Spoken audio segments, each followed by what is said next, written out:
Welcome to another episode of the Online Prosperity Experience podcast.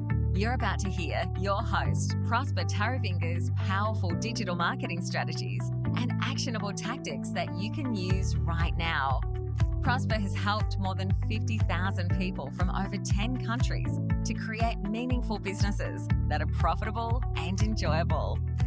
Listen to this podcast so that you too can build your own business with less stress and overwhelm.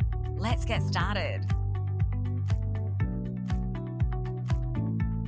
Scope creep and how you can avoid it as a coach, consultant, or small to medium business.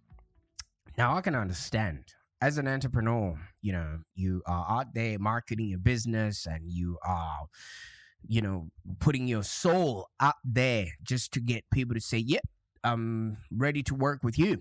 And the last thing you would expect is that your clients might actually take advantage of you, or they might actually come in and start adding more information, more requests, more deliverables than you previously accepted to work with them. And that then means you're running behind schedule, you having to pay even for the work to get done, and that's what is referred to as scope creep. And that time when your client asks for something and you're like, yeah, of course, you know what, we can do it, because you don't want to lose that client. You don't want to let go of the relationship and the rapport that you've built with that person. And then it might come in the form of, can you do a little bit more keyword research, especially us as search engine optimizations? Or can you just do an ad hoc analysis of this website that wasn't even spoken about while you guys were giving out the proposal? Or can you also add an extra workshop because the person who was supposed to hear about the marketing, has now come in, they were on maternity leave. And it usually seems like it's a reasonable request. I mean, what's one more hour, going to kill you as a consultant? What's one more page in, the project document going to hurt, But let me tell you something. That hour, that page, that project is what's called scope creep. And it can actually creep in so much that it holds you with its tentacles. And now the client has so many expectations, whereas you're like, wait a minute, we didn't agree upon this. And that now puts a strain on yourself, maybe on your team or anybody else who's involved in the project. And it now starts to feel like a balancing act where you're pulled in multiple different directions, because you want to keep your clients happy. You also want to keep your team happy. You also want to keep your accountant happy.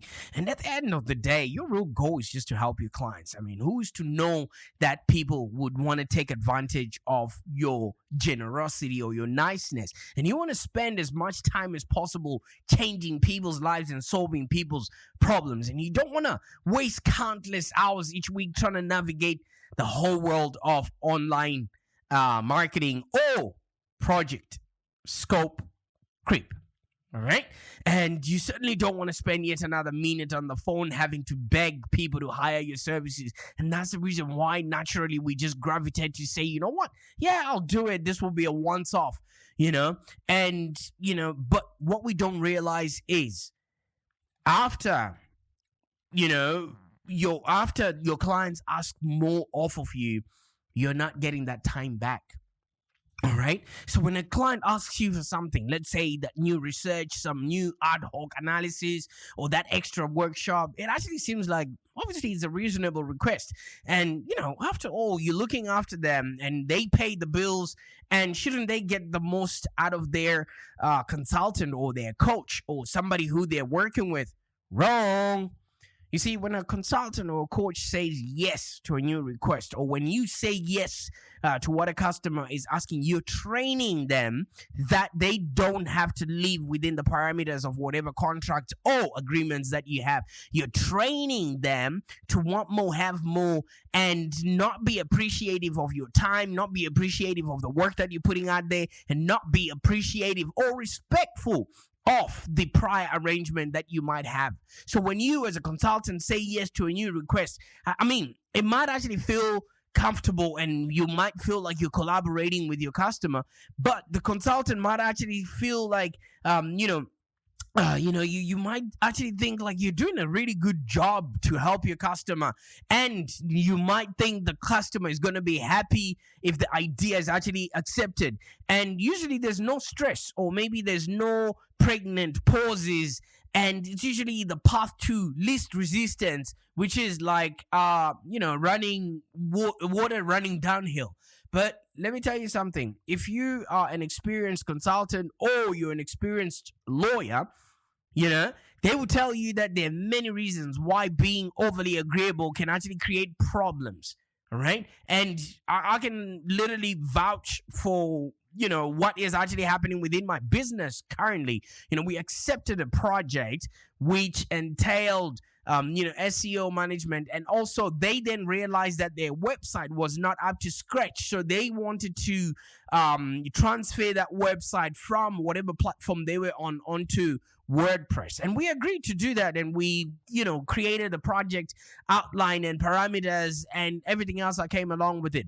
Now they just got a new marketing manager, and this new marketing manager is asking for, add pictures there, add information there, tweak that. And I'm like, wait a minute, this is not what we agreed upon. Now the client is, coming back and saying, oh, wait a minute, aren't you supposed to be doing this? Isn't this part of the work that you're supposed to be doing? Now, that is scope creep rearing its head. And I just thought, let me come to vent. And I'm sorry you have to listen to me venting. Well, who else would I talk to? So, like I was saying, people that are experienced within this space would actually tell you there are many reasons why, if you become overly agreeable to your clients, it actually creates problems. And one of the problems that I'm now starting to notice, because the way the emails are being written is like, oh, I'm disappointed that this is not happening. Disappointed? No.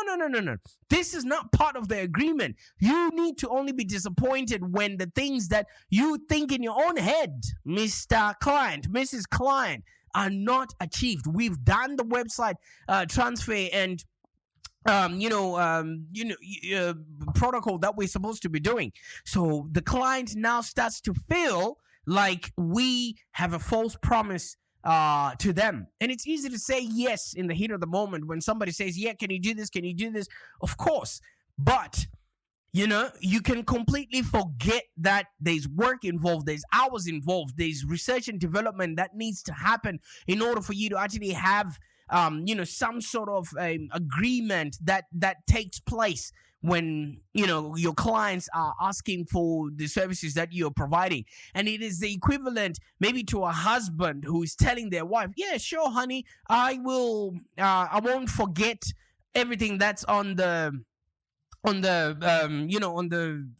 shopping list. Yes, honey, I won't forget to pick up the kids. Yes, honey, I won't forget to water your flowers. Yes, honey, I won't forget to wipe the dust off, the mantelpiece. Yes, honey, I won't forget to change the battery in the clock. I'm actually talking about all the things that I forgot. And now all that scope creep make me sleep on the couch one day. But you know what I mean? I digress. It's actually the equivalent of, a husband telling the wife, sure, honey, when he's not actually listening and definitely not writing things down.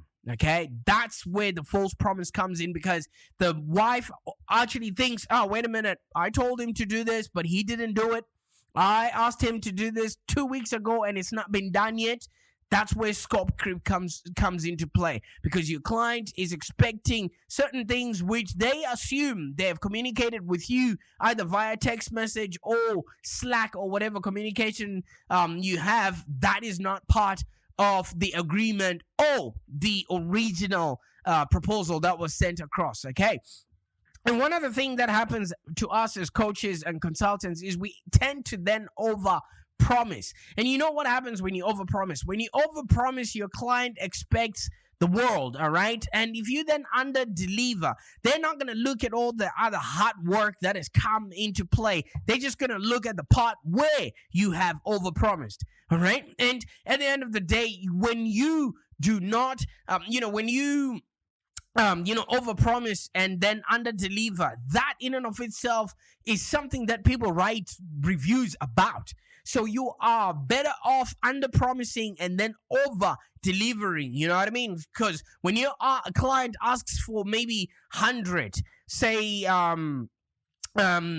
something is out of 100. If your client asks 100, you can then tell them, no, you know what, we can come to you at 75, and then eventually you exceed 100 and you go to 120. That is over delivering. I mean, that is a little bit sad but true, because once your client already has ticked off a proverbial box that they no longer want or expect anything from you, they're not going to buy from you ever again. And that's sad, but it's actually true. So if you lower your client's expectations, they have a better, chance of accepting the good work that you then do. Okay, call it cynical, call it sandbagging, but it actually works. All right. At the end of the day, you want to make sure that your clients are always pleasantly surprised by the work that you're delivering to them, not underwhelmed and thinking, wait a minute, why are we even wasting our time with this person, etc. And speaking of time, you are just going to waste everybody else's time. And don't get me wrong on this, clients often give good feedback, especially when they're explaining in the organizational context of things. Read politics. They would obviously want to look good, but I've heard something from I've actually learned something from every client. That said, every client's request is not valid. Sometimes they're just a waste of time, okay? Remember, we are paid for our expertise, and, it's often by the delivery that we put out there. So they're only just making you do stuff just so that they look good at work. All right, so there's no reason for you to waste, your client's time and money, or waste your time, or worse, put the project's time on risk just following what Sally wants so that she can present at her next meeting. It's probably something that she was given to do and she's too lazy to accomplish, and then she wants you to be the person who's updating all the photos and pictures on the website, which is something she should be doing anyway. You heard that, Sally? I'm talking about you. Anyway, and one other thing that normally then happens when scope creep raises, ugly head is what's called poor alignment. And in my mind, this is the greatest danger, because if a client keeps bringing up new ideas and ad hoc requests and the consultant sort of keeps agreeing with them, something is wrong. That's a symptom of a bigger problem, because what that means is the consultant is not in control of this conversation. And when you're not in control, your client actually starts thinking they're doing your job for you. And you know what that means? They would rather go to somebody else that they think has more control, has more say in the project, other than the client always coming up with certain things that they need changed. All right. And this is an issue, especially with the coach or the consultant themselves, because let me tell you why that will be, because you might not have actually got a plan where you are just fixing, all right, fixing what has been broken by the client. And that's not a good way to live, because the client can just think to call you at any given time and ask you to do something, because you know what? They're now used to you, yes sir, yes ma'am, and jumping, jumping across oceans for them just to make them happy. The reason why this is because the project plan is probably not adequate enough, because the key areas are actually missing and they're getting dug up as you go. So that means maybe the consultant is not experienced enough to see around corners, to see what the client might need before they ask. Because if the client is the one that then sees all the mistakes, sees all the things that need to be rearranged or things of that nature, the client is actually going to think that the consultant is not good enough for them. All right. Oh, one thing that could be happening is that symptom of a deeper problem: alignment. The right people are not involved in the beginning, and there's new people that keep popping up in the business. Half of the time, you can't control this as a consultant, because maybe you're working with people within an organization that has, so much churn, especially with the employees. You start off a project with one marketing manager, and before you know it, you're now working with the junior who's been promoted, and there's just so much movement on the client side that you lose track of what was said in the original document. So that also might, because the new person is going to come in with their new ideas or point of view, and that just resets the whole project to ground zero. Or maybe the consultant is actually doubting their own plan and maybe looking for any sort of life plan. Now, that is on you. I can't help you if you don't know what your service delivery is, because you definitely should have identified your target market, clarified your message, and when you go out and get people's money, you should know what you're asking and what you're charging for. So when your clients start, noticing that you're missing certain aspects that they were looking for in the first place, either you lied for you to get there, or you did what we call bait and switch, where you brought people in, but you've got nothing, in terms of experience, or nothing in terms of you actually having a plan. So if you really would like my help to literally start attracting the right kind of clients with the right, kind of messaging and products out there, I advise you to stop listening to this call and look for a way to schedule a call with me, on Zoom or something like that, so that I can work with you hands-on and develop for you a strategic plan, and then deep dive and work through maybe your ideal client clarity. Because if you're not sure what your client wants, then you're going to accept any jobs that come in, and when those jobs show up, you're going to have, all this scope creeping up. All right. And it's also going to create that whole animosity between you and your clients. And once we've got the ideal client clarity, we actually start working on your strategic messaging and your consulting offer or your coaching offer. Because half of the time, the reason why clients come back to us and say, how about this? We were working with somebody before and they gave us this, and then you start feeling like you're not giving them enough value. Guess what? We get paid in direct proportion to the value that we bring to the marketplace. Okay, so at the end of the day, once your consulting offers are in place, your coaching offers are in place, you can now determine the fees and the pricing. And also, scope creep comes in because you haven't got a proper business model that is set up to even see scope creep when it shows up. All right. The reason why I'm talking about this is because I'm starting to see it, because the client is asking for more than what is in the project that we gave to them. So my business model is already sporting a rogue client before they actually go rogue.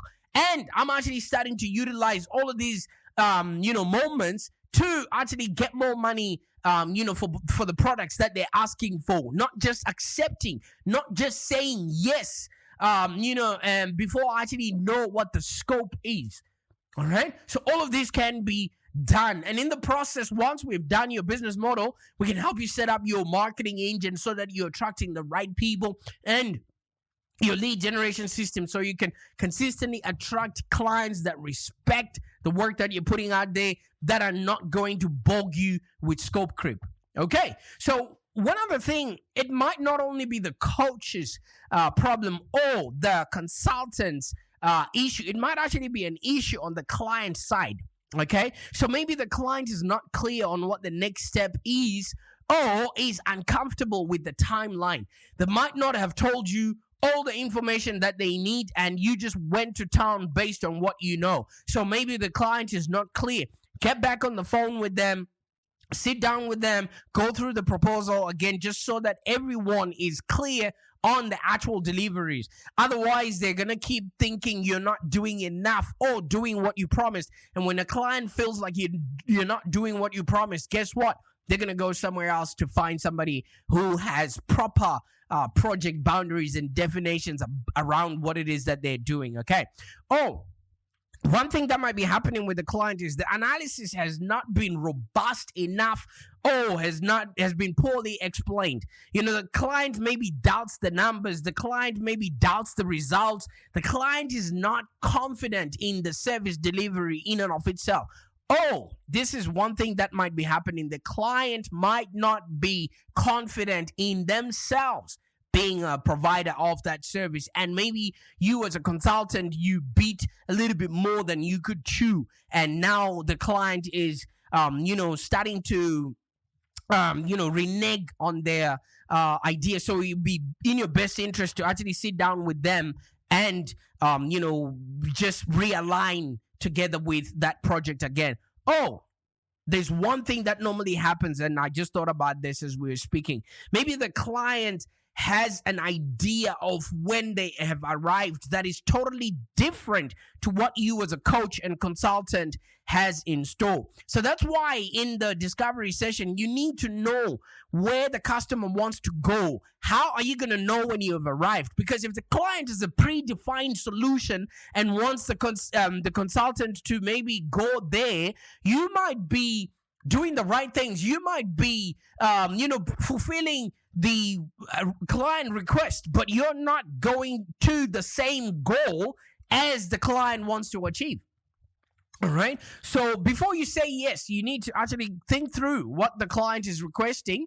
All right. And how do you do this? All right. So what's a good way for you to think about this problem? Because you don't want to lose this client. You want to keep them happy, but also you don't want to bend over backwards for somebody who, or jump over oceans for somebody who's not going to jump, over puddles for you. Okay. And as you probably know, consultants, already love to deliver, outstanding results for their customers. All right. What are you supposed to be doing before you say yes?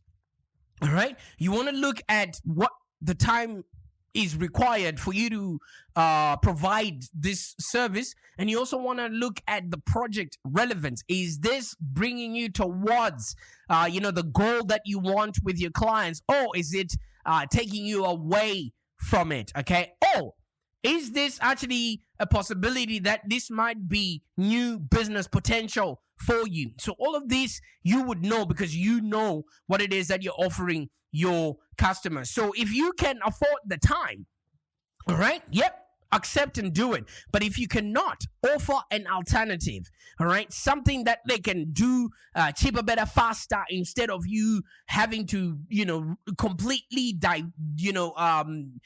diverge yourself or to actually detour from the original plan. So if you want to say yes, if the request is maybe small and is useful, obviously don't think twice. Just say yes and get it done professionally and quickly, and actually add value as you move along, because like I always repeat, we get paid in direct proportion to the value that we're bringing to the marketplace. And if the client suggestion was helpful, take note of that so that you can add it into the project proposal, or you can add it into your marketing as nice to have that your clients will have if they work with you. Okay, so you want to use this as a teachable moment for yourself, for your team, so that you know what to expect in future projects. Okay, and if you're looking for alternatives, all right, like we have said, if there's there's a lot of time that is going to be involved, and it's going to maybe detour you from your actual goal, or maybe budgets, look for alternatives. Okay,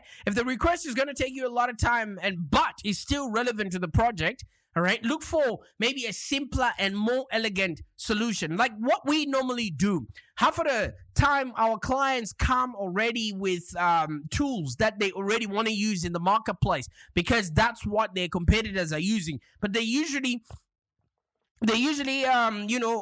tools in the marketplace that are cheaper, that they can get a lifetime deal on, or that are an alternative that they can simply use. All right, so ask questions and actually understand why the client has this new request, and get it resolved once, or get an alternative that will help you have an understanding of what it is that they actually need for their business. And if it's something that you cannot agree to immediately, offer to look into it. All right. Don't leave your client without an answer, because if they think you can't help them, they're going to take it to Google and find somebody who's got an answer for it. And that person might not have your best interest at heart. All right. So just offer to look into it, because if the request is not relevant to the project immediately, it can be a good opportunity for you to actually sell more work. All right. So offer to explore the issue, perhaps run a bit of an analysis or do some research. Nothing serious, that takes you out of your billable hours, and some sort of work that is done in order for you to show that you actually care about what the customer is thinking of. And if you find that when you've looked into it, there's an opportunity for you to sell another product, sell more work. Okay, this is how you make money. All right, provided there's a budget, it's easy for you to actually sell new work to your customer. Okay, it could be maybe somebody who's growing, and the consultant or the coaching relationship now requires you to do some sort of work out there. Let me tell you something, man. Nothing sells more work like doing good work. When you're doing good work for your customer, when you're actually giving them results and you're showcasing and you're showing up every single time, they are more than happy to buy more from you, which makes it super easy for you to then reach out and say, hey, Mr. Customer, based on what you told me, we actually do have a product, that suits where you are now. Because maybe when people start with you, they might have very limited funds and budgets, and then as they grow, if you're helping them grow their business, they now have flex in the amount of products that they can pick up from you, and eventually you will actually have more products that you're selling to them, which makes it the relationship grow bigger and bigger and bigger. And if you positively can't do anything about it, just find a smarter way to say no, okay, without hurting the relationship that you have. People would rather you tell them direct than skirt around the bush. And then when they do then come up with their scope creepiness, if somebody decides to be scope creepy, you can always tell them, nah, that's not what we agreed. I can refer you to somebody else, or you can work with, my team or a partner, things of that nature. Like I was giving you examples of me having agreed to some jobs that my wife, sort of said in passing, and I got in trouble with it for not having fulfilled those jobs. Any long married husband will tell you that saying no directly to your wife's request is not an efficient or an effective way to build a relationship, but it saves you from having to explain yourself why you didn't do anything.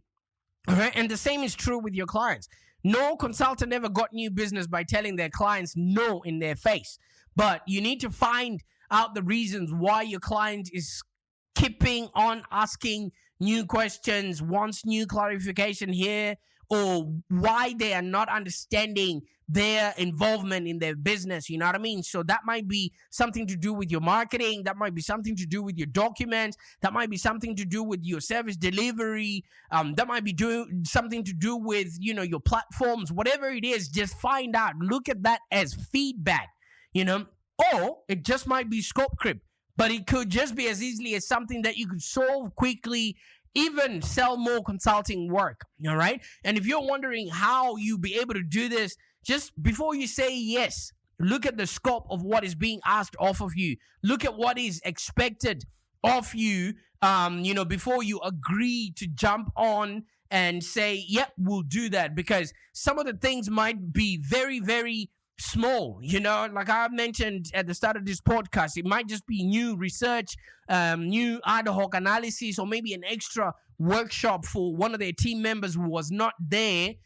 What you might not realize is the more you keep saying yes, the more you're widening the scope, and the more you're going to make it difficult for your team members, even for yourself, to actually fulfill on the project that will actually engage the customer in a meaningful way. So when you then understand the scope and sell more products, guess what you will do? You will start creating diverse recurring revenue streams that will actually skyrocket your profitability and ensure that your business remains 100% bulletproof.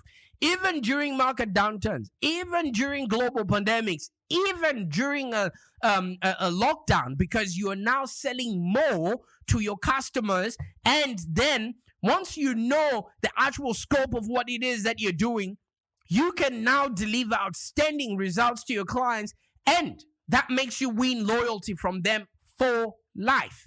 And when customers are loyal to you, they will sing your praises to their family, to their friends, to their colleagues, even at barbecues, or even to strangers on the bus, just because you have done good work, okay, for people who actually care. So whatever it is that's been happening, within your business, just try and avoid scope creep, okay?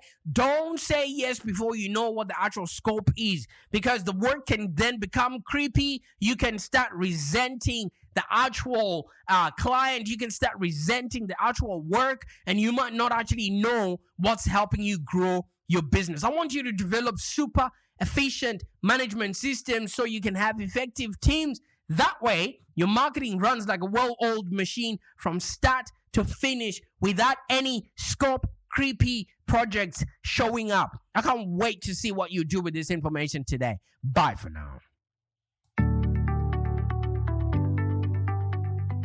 Thank you for joining us today. If you have any questions, let's continue the conversation in the Live Long Digital community. Become a Live Long Digital community member today. This community is for ambitious entrepreneurs and small business owners with the drive to take control of the future of their businesses and achieve huge success without stress and overwhelm. As you heard, Prosper can help you by teaching you marketing strategies that work. So look no further than the Live Long Digital community of entrepreneurs and highly successful business owners. Join our community today. Find us on www.community.livelongdigital.com.au. Network with other driven entrepreneurs and find the expert guidance you need to take your business to the next level. www.community.livelongdigital.com.au.